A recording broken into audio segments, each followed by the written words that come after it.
प्रिय विद्यार्थियों, कैसे हैं आप सब। पहले अपना टॉपिक था 1857 की क्रांति। इंडिया की हमने पढ़ ली, राजस्थान की हमने पढ़ ली। अब चलते हैं अपन संविधान की तरफ। संविधान का थोड़ा शॉर्ट में जो क्वेश्चन आने लायक है उन्हीं का अपन रिवीजन करेंगे और यही आपके एग्जाम आने वाली है। फालतू बातें पढ़ने से आपका भी टाइम वेस्ट होता है और मेरा भी टाइम वेस्ट होता है, मुझे भी स्कूल जाना होता है। तो चलिए शुरू करते हैं। भारतीय संविधान संक्षिप्त रूपरेखा में क्या क्या है देखिए। संविधान जीवन का वह मार्ग है जिसे राज्य अपने लिए अपनाता है। संविधान किसी देश की राजनीतिक व्यवस्था का वह आधारभूत ढांचा निर्धारित करता है जिसके अंतर्गत उसकी जनता शामिल होती है। संविधान किसी देश की राज्य व्यवस्था के मूल सिद्धांतों का प्रतिपादन करता है जिसकी कसौटी पर राज्य की विधियां एवं कार्य को उसकी विधि मान्यता तथा वैधता के लिए परखा जाता है। भारतीय संविधान के निर्माण की भी एक लंबी ऐतिहासिक पृष्ठभूमि रही है। भारतीय संविधान द्वारा निर्मित भारतीय संविधान में से अभिन्न रूप से जुड़े हुए हैं अनेक ऐसे अधिनियम एवं चार्टर हैं जिन्हें समय समय पर ब्रिटिश संसद में पारित किया और जो भारतीय संविधान की पृष्ठभूमि कहे जा सकते हैं। प्रमुख अधिनियम एवं चार्टर अब अपन पढ़ेंगे। जो मेन अधिनियम और चार्टर रहे उनके थोड़ा सा शॉर्ट में रिवाइज कर लेते हैं। आपको जो आने लायक क्वेश्चन है वही बात करते हैं, उनके बारे में फालतू बात नहीं करेंगे। रेगुलेटिंग एक्ट 1773 में आया। अब इसमें क्या क्या बातें आई ये पढ़ते हैं।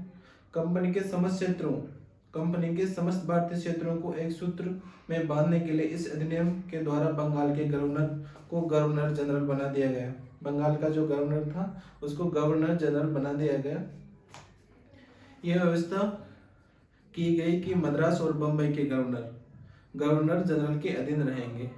देखो, मद्रास और बम्बई के गवर्नर जो थे वो बंगाल के गवर्नर जनरल के अधीन में आ गए इस रेगुलेटिंग एक्ट के 1773 वाले अधिनियम में। और गवर्नर जनरल की सहायता के लिए एक 4 सदस्यों वाली कार्यकारिणी परिषद की व्यवस्था भी की गई। इस अधिनियम में गवर्नर जनरल को इन प्रांतीय सरकारों पर नियंत्रण करने का अधिकार भी दिया गया और गवर्नर जनरल की सहायता के लिए 4 सदस्यों वाली कार्यकारिणी परिषद की व्यवस्था भी की गई। अधिनियम द्वारा कलकत्ता में सर्वोच्च न्यायालय की व्यवस्था की गई जिसमें एक मुख्य न्यायाधीश तथा 3 अन्य न्यायाधीश रखे जाने थे। इस अधिनियम में कलकत्ता में सर्वोच्च न्यायालय की व्यवस्था की गई जिसमें एक मुख्य न्यायाधीश तथा 3 अन्य न्यायाधीश भी रखे जाने थे। इसमें आने वाली बातें थी। उसके बाद में आता है अपना पिट्स इंडिया अधिनियम जो कि 1784 में आया था। इस अधिनियम के द्वारा दोहरे शासन का प्रारंभ हुआ। व्यापारिक मामलों के लिए हाई कोर्ट एवं डायरेक्टर्स एवं राजनीतिक मामलों के लिए बोर्ड ऑफ कंट्रोलर की व्यवस्था की गई। बोर्ड ऑफ कंट्रोलर में 6 सदस्य थे और ये भारत सरकार की देखरेख करते थे। देखो, बोर्ड ऑफ कंट्रोलर में कितने सदस्य? 6 सदस्य थे और ये भारत सरकार की देखरेख करते थे। गवर्नर जनरल की परिषद 3 सदस्यीय कर दी गई। बम्बई और मद्रास प्रेसिडेंसी को गवर्नर जनरल और इसकी परिषदों के अधीन कर दिया गया। देखिए, बम्बई और मद्रास प्रेसिडेंसी जिसमें आते हैं युद्ध, राजस्व, अन्य मामले के संबंध में गवर्नर जनरल और इसकी परिषदों के अधीन कर दिया गया। फिर उसके बाद आता है अपना 1786 का अधिनियम। इस अधिनियम के द्वारा कार्लवास को भारतीय फौजों का मुख्य सेनापति बनाया गया और इस बात का भी अधिकार दे दिया गया कि वह अपने उत्तरदायित्व और अपनी काउंसिल के निर्णय के विरुद्ध कार्यवाही भी कर सकेगा। इसमें इतनी बातें थी। उसके बाद आता है 1793 का चार्टर अधिनियम। गवर्नर जनरल और गवर्नरों को अपनी कार्यकारिणी परिषद के बहुमत पर आधारित निर्णयों के विरुद्ध कार्य करने की शक्ति मिली तथा गवर्नर को प्रांतीय शासकों पर नियंत्रण की शक्ति में वृद्धि की गई। शक्तियां थोड़ी बढ़ा दी गई इसमें। इस अधिनियम के द्वारा नियंत्रण बोर्ड के सदस्यों तथा कर्मचारियों के वेतन को भारतीय राजस्व में से देने की व्यवस्था की गई। ये भी याद रखने योग्य है। फिर उसके बाद आता है अपना 1813 का चार्टर अधिनियम। कंपनी के अधिकार पत्र को 20 वर्षों के लिए और बढ़ा दिया गया। कंपनी का जो अधिकार पत्र था उसकी अवधि को 20 वर्षों के लिए बढ़ा दिया गया, एक्सटेंड कर दी इसकी डेट। कंपनी के भारत के साथ व्यापार करने के एकाधिकार को छीन लिया गया, किंतु उसे चीन के साथ व्यापार और पूर्वी देशों के साथ चाय के व्यापार के संबंध में 20 वर्षों के लिए एकाधिकार प्राप्त रहा। भारतीय व्यापार सभी ब्रिटिश प्रजाजनों के लिए खोल दिया गया, यद्यपि उन्हें कुछ विशेष सीमाओं के अधीन रहकर कार्य करना पड़ता था। भारतीय व्यापार में लगभग सारे ब्रिटिश प्रजाजन, इनके लिए उनको छूट दे दी गई, पर उन्हें कुछ दायरे और सीमा में रहकर व्यापार करना था। ऐसी व्यवस्था 1813 का चार्टर अधिनियम में की गई। उसके बाद आता है 1833 का चार्टर अधिनियम। भारतीय व्यापार को सभी के लिए पूरी तरह खोल दिया गया। भारत में व्यापार करने के लिए हर कोई आ सकता था, पूरी तरह से छूट दे दी गई। गवर्नर जनरल की समिति को भारत के सैनिक असैनिक कार्यों का निरीक्षण एवं निर्देशन सौंपा गया। इस अधिनियम में पहली बार बंगाल के गवर्नर जनरल को भारत सरकार का गवर्नर जनरल कहा गया। मेघालय पहला विधि सदस्य था। देखो 1833 का चार्टर अधिनियम, उसमें मेघालय पहला विधि सदस्य था। प्रेसिडेंसी के कानून बनाने के अधिकार समाप्त कर दिए गए। जो प्रेसिडेंसी जो कानून बनाती थी उसके अधिकार समाप्त कर दिए गए 1833 का चार्टर अधिनियम में। 1853 का चार्टर अधिनियम, उसके बाद आता है अपना 1853 वाला। इस अधिनियम के द्वारा डायरेक्टरों की संख्या 18 कर दी गई, जिसमें से 6 क्राउन द्वारा मनोनीत थे। मतलब 6 तो क्राउन यानी कि ब्रिटिश ताज द्वारा मनोनीत थे और बाकी 12 और बढ़ा दिए गए। बंगाल के लिए लेफ्टिनेंट गवर्नर नियुक्त किया गया। डलहौजी को पहला वास्तविक गवर्नर जनरल बनाया गया। डलहौजी को पहला वास्तविक गवर्नर जनरल बनाया गया। ये कौन से अधिनियम में था? 1853 वाले अधिनियम में। कंपनी की नियुक्ति एवं वापस बुलाने के अधिकार की समाप्ति हो गई।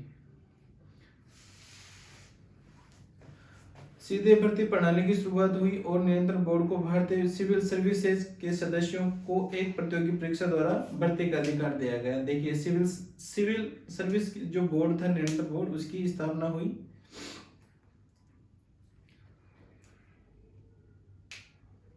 और नियंत्रण बोर्ड को भारतीय सिविल सर्विसेज के सदस्यों को एक प्रतियोगी परीक्षा द्वारा भर्ती का अधिकार दिया गया। और इसमें एक मुख्य बात यह थी, गवर्नर जनरल की परिषद में एक और सदस्य जोड़ा गया। अब सदस्यों की संख्या 12 हो गई। पहले 11 थी, एक जोड़ के 12 कर दिया गया। 1858 का भारत शासन अधिनियम आया। बोर्ड ऑफ कंट्रोल और कोर्ट ऑफ डायरेक्टरेट की समाप्ति हुई। इस अधिनियम के तहत बोर्ड ऑफ कंट्रोल और कोर्ट ऑफ डायरेक्टर की समाप्ति कर दी गई 1858 का भारत शासन अधिनियम के तहत। भारत का शासन कंपनी से लेकर ब्रिटिश क्राउन के हाथों में सौंपा गया। भारत राज्य सचिव, भारत मंत्री की नियुक्ति जो ब्रिटिश कैबिनेट का सदस्य होता था, उसके सहयोग के लिए 8 सदस्यों की एक भारत परिषद की नियुक्ति क्राउन के द्वारा की गई।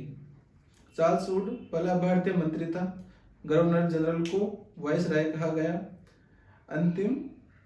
कैनिंग अंतिम गवर्नर और प्रथम वाइसराय था। जो लॉर्ड कैनिंग था वो अंतिम गवर्नर और प्रथम वाइसराय था। मतलब नाम में चेंज हुआ है और कुछ नहीं हुआ है। गवर्नर जनरल को वाइसराय कहा गया। ये 1858 का भारत शासन अधिनियम के तहत ये सारी बातें हो रही है। इस अधिनियम द्वारा ब्रिटिश सरकार का नियंत्रण बढ़ाया गया। उसके बाद आता है अपना 1861 का भारत शासन अधिनियम। इसमें 2-3 बातें हैं। एक तो है गवर्नर जनरल की कार्यकारिणी परिषद का विस्तार हुआ। इसमें विभागीय प्रणाली का चलन हुआ। गवर्नर जनरल को पहली बार अध्यादेश जारी करने की असाधारण शक्ति प्रदान हुई। प्रांतीय विधान परिषदों की व्यवस्था कर विधायन के क्षेत्र में विकेंद्रीकरण की नीति का सूत्रपात। ये 1861 का भारत शासन अधिनियम के तहत हुआ। फिर उसके बाद में आता है अपना 1852 का भारत शासन अधिनियम। इसमें परोक्ष निर्वाचन प्रणाली को मान्यता दी गई। व्यवस्थापिकाओं की शक्ति में वृद्धि हुई। वार्षिक बजट पर बहस करने का अधिकार मिला। बजट पर बहस एवं कार्यपालिका के समक्ष सवाल करने का अधिकार दिया गया, लेकिन इस अधिनियम में वोट करने का अधिकार प्राप्त नहीं हुआ। उसके बाद आता है भारतीय परिषद अधिनियम 1909, इसे मार्लियामेंटो सुधार भी कहा जाता है। पूछा जाता है बहुत सी बार मार्लियामेंटो सुधार कब आया, तो ये 1909 में आया। भारतीय परिषद अधिनियम, इसको मार्लियामेंटो सुधार भी कहा जाता है। भारतीयों की भारत सचिव एवं गवर्नर जनरल की कार्यकारिणी परिषदों में नियुक्ति होने लग गई। केंद्रीय विधान परिषद के सदस्यों की संख्या 16 से 60 कर दी गई। प्रांतीय विधान परिषदों के आकार में वृद्धि हुई।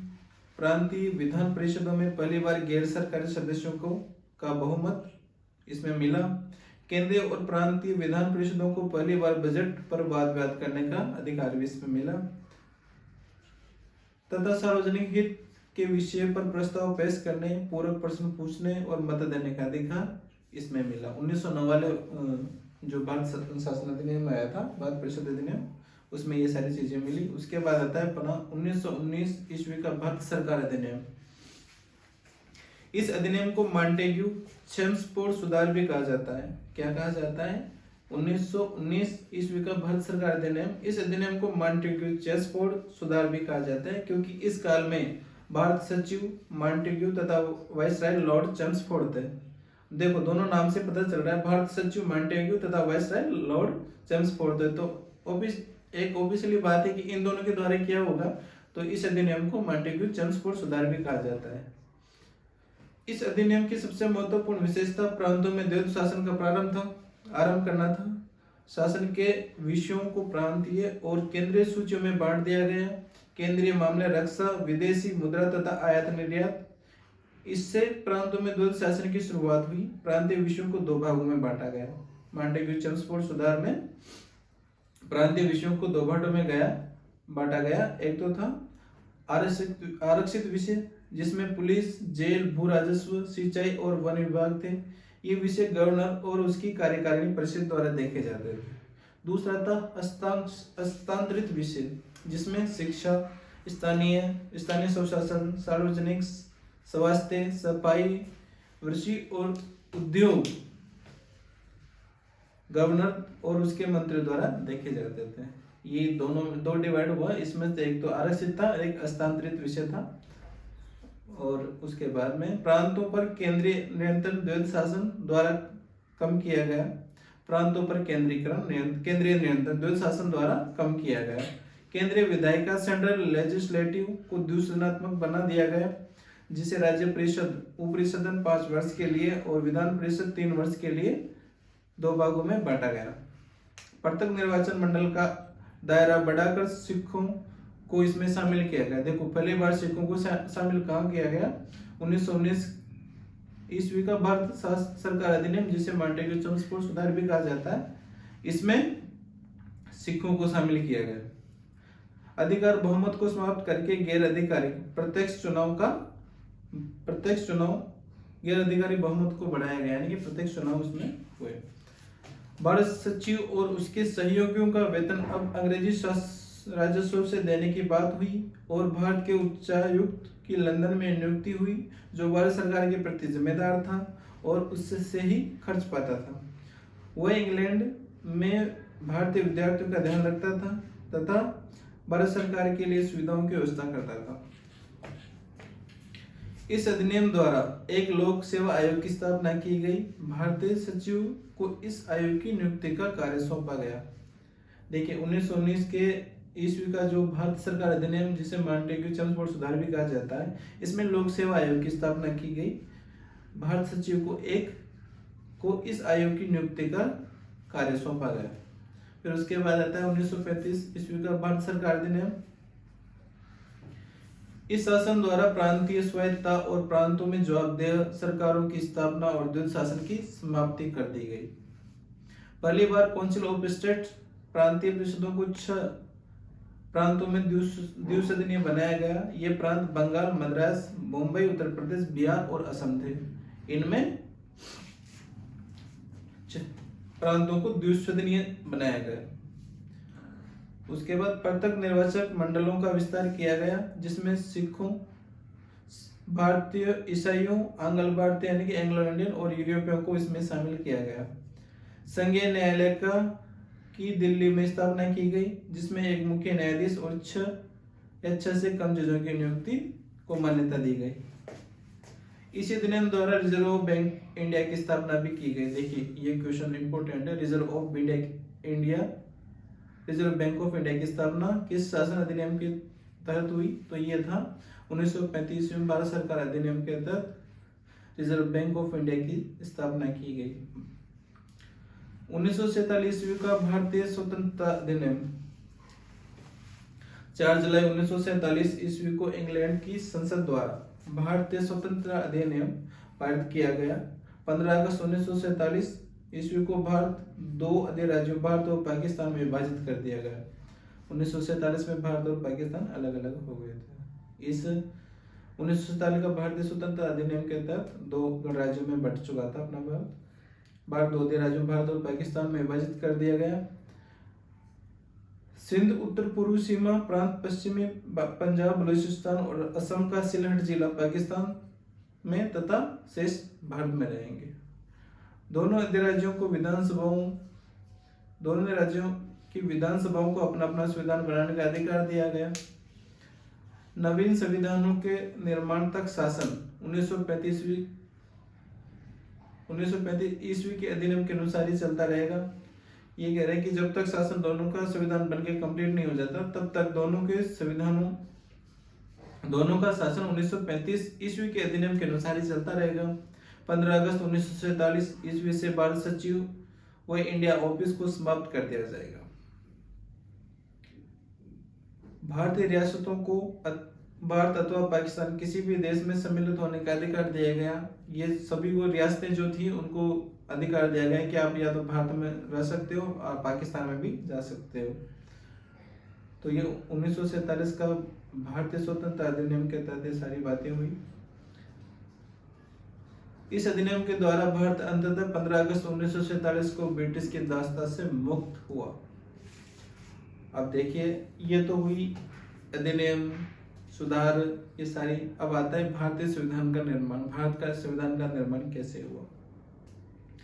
संविधान सभा के सिद्धांत के सर्वप्रथम दर्शन 1895 के स्वराज विधेयक में होते हैं, जिसे तिलक के निर्देशन में तैयार किया गया था।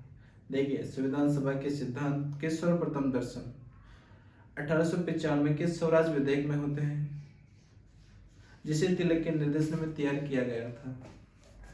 दूसरा, द्वितीय विश्व युद्ध की आवश्यकताओं और राष्ट्रीय तथा अंतर्राष्ट्रीय शक्तियों द्वारा विवश किए जाने पर 1940 के प्रस्ताव पर में ब्रिटिश सरकार ने कहा था कि भारत का संविधान स्वयं भारतवासी ही तैयार करेंगे।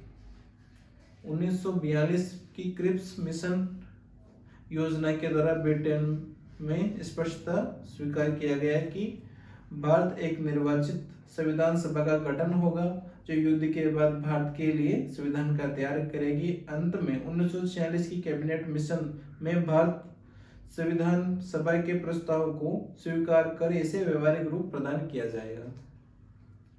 गया। उसके बाद में कैबिनेट मिशन योजना में निश्चित किया गया कि भारतीय संविधान के निर्माण हेतु परोक्ष निर्वाचन के आधार पर एक संविधान सभा की स्थापना की जाएगी, जिसमें कुल 389 सदस्य हो, जिनमें 252 ब्रिटिश प्रांतों के प्रतिनिधि, 4 कमिश्नर क्षेत्रों के प्रतिनिधि और 93 देशी रियासतों के प्रतिनिधि होंगे। अब संविधान सभा के विकास के चरण पढ़ेंगे अपन। संविधान के निर्माण में संविधान सभा को 2 वर्ष 11 माह 18 दिन का समय लगे। इस अपने कार्यकाल में संविधान सभा निम्नलिखित 3 चरणों से गुजरी।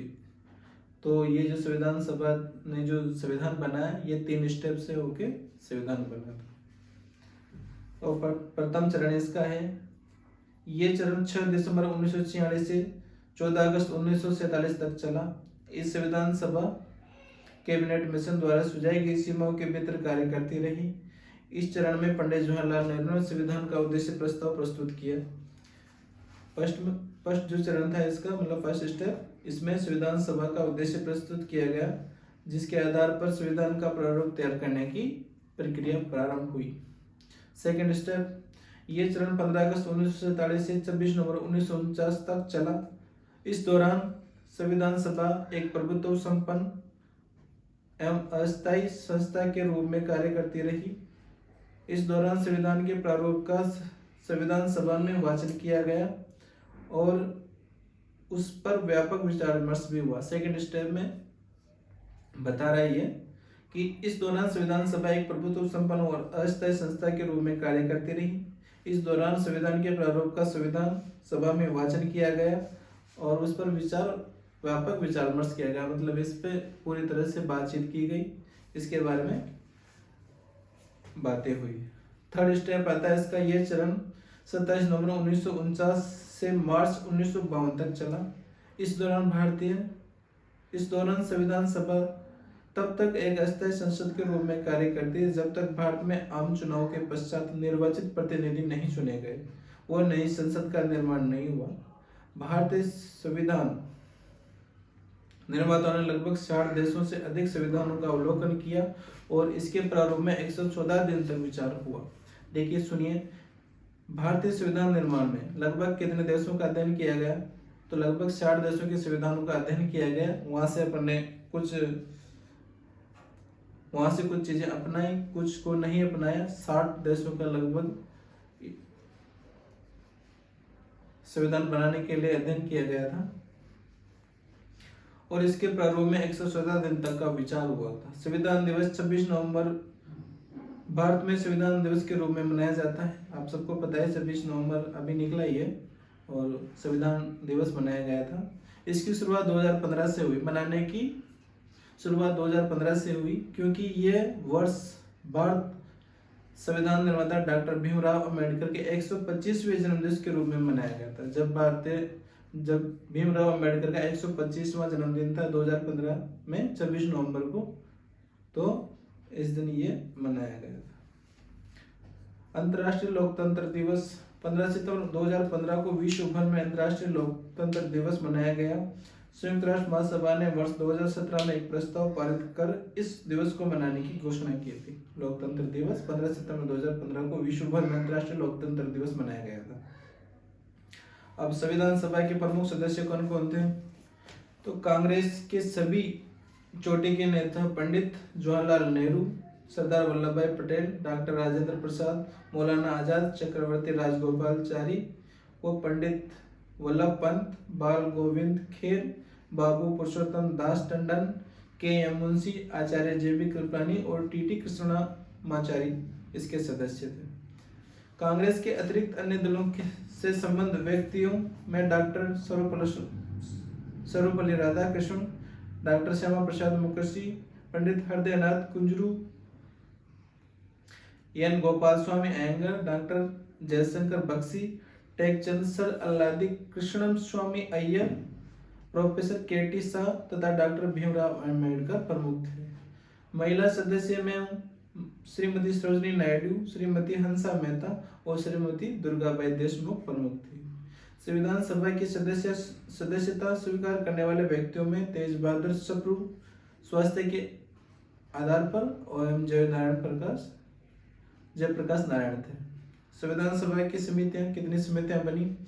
संविधान सभा ने संविधान निर्माण के लिए संबंधित विभिन्न कार्यों को करने के लिए कई समितियों का गठन किया। इसमें 8 बड़ी समितियां एवं अन्य छोटी समितियां भी थी। इन समितियों एवं इनके अध्यक्ष इस प्रकार हैं, आप देखना स्क्रीन में। बड़ी समितियां उनके उपाध्यक्ष। बड़ी समितियां कौन कौन सी थी? एक तो थी संघ शक्ति समिति, इसके अध्यक्ष थे पंडित जवाहरलाल नेहरू। संघीय संविधान समिति, इसके भी अध्यक्ष थे पंडित जवाहरलाल नेहरू। प्रांतीय संविधान समिति के अध्यक्ष थे सरदार वल्लभ भाई पटेल। और उसके बाद प्रारूप समिति के अध्यक्ष थे डॉक्टर भीमराव अंबेडकर।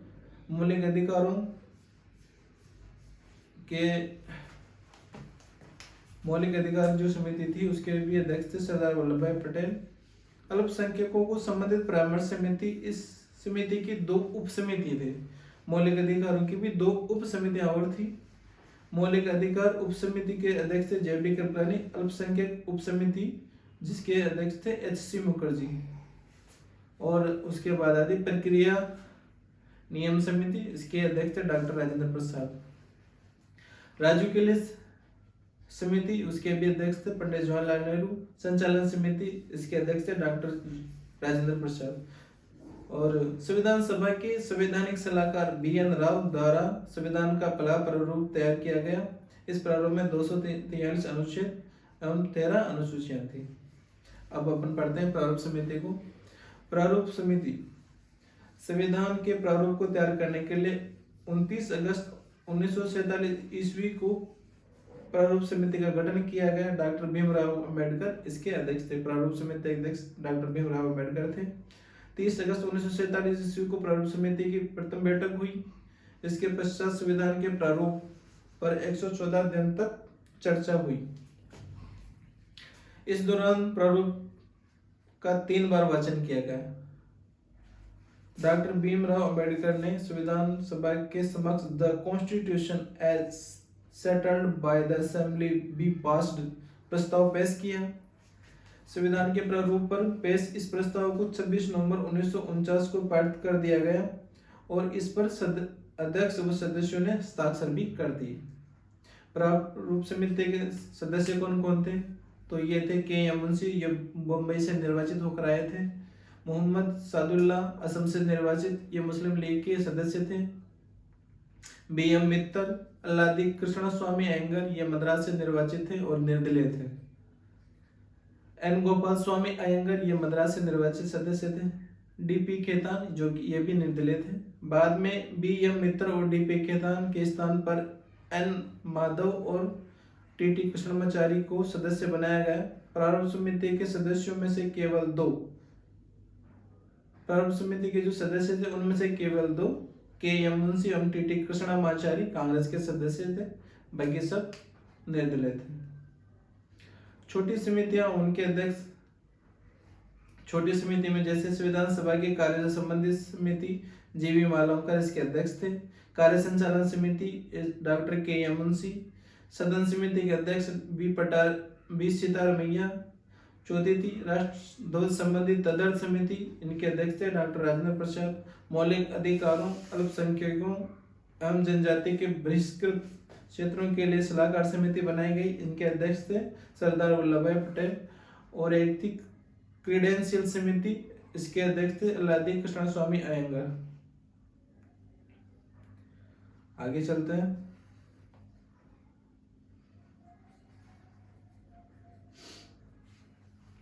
वित्त एवं कर्मचारी स्टाफ समिति, इसके अध्यक्ष भी डॉक्टर राजेंद्र प्रसाद थे। हिंदू अनुवाद समिति बनाई गई, उर्दू अनुवाद समिति बनाई गई, पेश दीर्घ समिति बनाई गई।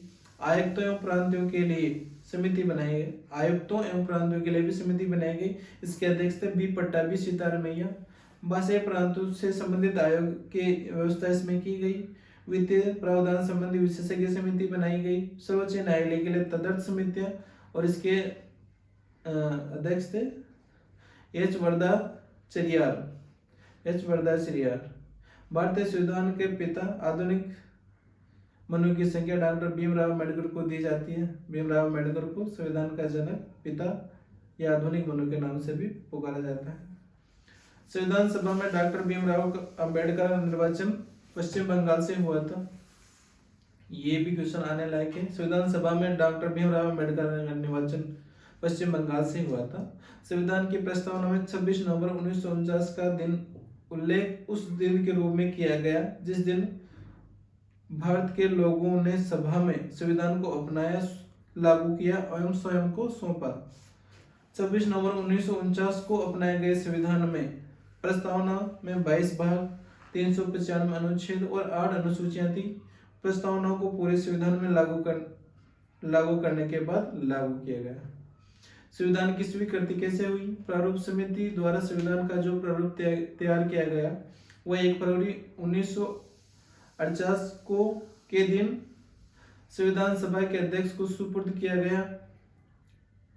26 नवंबर 1949 को संविधान भारतीय सभा ने भारतीय संविधान को अंतिम रूप प्रदान किया और इसी दिन इस पर अध्यक्ष ने हस्ताक्षर हुए। संविधान के 15 अनुच्छेद 26 नवंबर 1949 को ही लागू कर दिए गए थे, परंतु शेष संविधान 26 जनवरी 1950 को लागू किया गया। 26 जनवरी 1950 को संविधान लागू करने का वास्तविक कारण यह था कि 1930 से ही संपूर्ण भारत में 26 जनवरी का दिन संविधानता दिवस के रूप में मनाया जाता था। संपूर्ण संविधान के निर्माण में 2 वर्ष 11 माह 18 दिन लगे। इस कार्य पर 63,93,729 रुपए खर्च हुए। अंतिम रूप से स्वीकृत संविधान 395 अनुच्छेद और 8 अनुसूचियां संविधान में उस टाइम पे थी। अब भारतीय संविधान के लिए कौन कौन से देशों के अध्ययन किया गया ये अपन अगले पार्ट में पढ़ेंगे। अब वीडियो लंबा होता जा रहा है और आपसे अनुरोध है कि प्लीज़ चैनल को सब्सक्राइब करें और अपने दोस्तों तक जरूर फैलाएं, इससे हमारा मनोबल बढ़ता है। धन्यवाद। आपका दिन मंगल।